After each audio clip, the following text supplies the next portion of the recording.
Hi class, welcome to our weekly chat. Let's take a few minutes and talk about where we were last week. So last week you did that, or last week you received feedback on your word review features assignment and also on your final topic and questions. There is one group who has not submitted their final topic and questions. If you are that group, please go back in and look and respond to that feedback, and please email me your updated research questions because we don't want to get too far in this process and then have to change that research question. So you know that you are in that group if you look at your assignment, your final topic and research questions, and there is not a score. There are comments, but not a score. No score means that you forgot to turn something in. So go back through and make sure that your entire team is comfortable with the question and email. Don't send it through Canvas. Email me your updated research question. Okay, you received feedback on your practice word review features. If you have any questions about the feedback you received, please look at the announcements. There is an example. Well, the same example is posted twice in the announcements, once in the weekly announcements and once as itself, as its own announcement. I believe it's called Word Review Features Answer Key. That something to that effect. Please go ahead and read that, and you'll just be able to see what the example should be. Actually, okay, word review features is listed in this weekly announcement, the Welcome to Week 4. If you click here, it's highlighted in blue. It will take you to a picture of what it should look like and kind of point out a couple of those important features that people may have missed, like where to add a comment, how to track changes, and how to accept and reject comments. And then kind of what an assignment that received 100% would look like. So if you have questions about your assignment, please go back and review that. Everyone should have also received feedback on their synthesis grid. The feedback is going to come in the form of the rubric being filled out and a score. If you don't have a score and your rubric isn't filled out, please let me know. That was just an error and I haven't pushed that through to publish, but I have looked through all of them. A couple of things I noticed on those synthesis grids. Some people were really in depth with their summaries, which is awesome. That means that when you're going back to write that lit review outline and then the final lit review itself, you're going to primarily focus on what is in your synthesis grid. You'll be able to pull stuff out and just plug it in where it needs to go in those other assignments. If you are one of the people that was docked points because your summaries were missing information, you need to go back through and fill those out. The purpose of this synthesis grid is not only to help you understand how to look for the literature and to get you started early, but also to really help with that process later in the semester. I don't want you having to go back through all the literature to write this lit review later in the semester. I want you to have your synthesis here and be able to just pull directly from this. In other courses, you may have done something like an annotated bibliography. This is taking the place of that annotated bibliography. I know for some people, the format of the synthesis grid was problematic. Let's say problematic. I don't think the synthesis grid is necessarily the best way for you to pull out that information, but it's the tool that we're using this semester. You are welcome to change the tool to meet your needs. The same will go with the outline. We'll talk about that a little bit, as long as you hit those main points of the rubric. So maybe you don't have to answer the same boxes that are listed in the synthesis grid, but you need to make sure that you follow the rubric. So your research question was listed, your source came from a scholarly journal article, a summary was included, it was relevant to the research question. However you want to get that in there, if you don't feel the synthesis grid works best for you, you're welcome to make those adjustments. So the same thing goes with that lit review outline that we're working on this week. The example or the sample listed within the assignment itself is a little bit confusing. It makes it sound like you need to put your research question, some subtopics, leave the sample text, and then have a couple of concluding things. That is not at all what you need to do.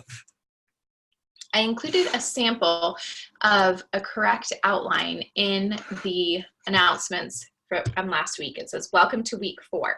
And it's listed under that upcoming assignments section. And under writing an outline in blue, highlighted in blue, there is something called a sample literature review outline. Click on that. This was done by a student who followed that original outline as best as she could, but then really filled it in and made it useful to her. Remember that these tools, the synthesis grid and the lit review outline, are meant to be useful to you later in the semester. So if you're looking at this and you're saying, you know what, that format for an outline actually doesn't work with my thought process, that is fine. You are welcome to adjust, amend this as needed to be useful to you, as long as you follow the rubric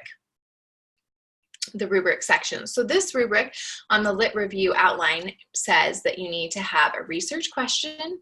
Your research question is listed on the top of the document. You have an outline introduction. So you're going to kind of explain a little bit about your topic. Then you're going to have an outline body. And this is where you have all of those subtopics fleshed out a little bit. And she did a really good job of that in that example listed.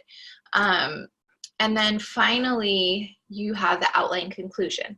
So as you can see, this rubric is really, really broad. The majority of your focus is going to need to be on that outline body. That is worth 20 points, 20 out of the 35 points. So focus on that. Pick those subtopics like she does in the sample lit review, and then go from there. What are some of the things related to that? So in the sample lit review, she breaks down her research question. In the sample lit review outline, she breaks down her research questions into the various parts. So I believe her overall research question is, what is the correlation between sleep, age, ethnicity, gender, and economic status? And then she finds those sources that fit with that, but in some cases she may have broken the section down so she has age, ethnicity, gender, and economic status, and filled in the points under that. Do that.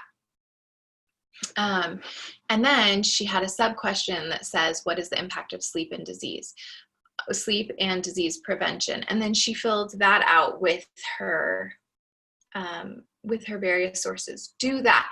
She has a lot of research questions listed in this outline. This student went above and beyond. You don't need to have 17 research questions. I think she actually ends up having 1, 2, 3, 4, 5, 6. She has 6 research questions. It's really because she has one really big research question and she broke it down into the subtopics and found it too difficult to just do her outline on one main thing.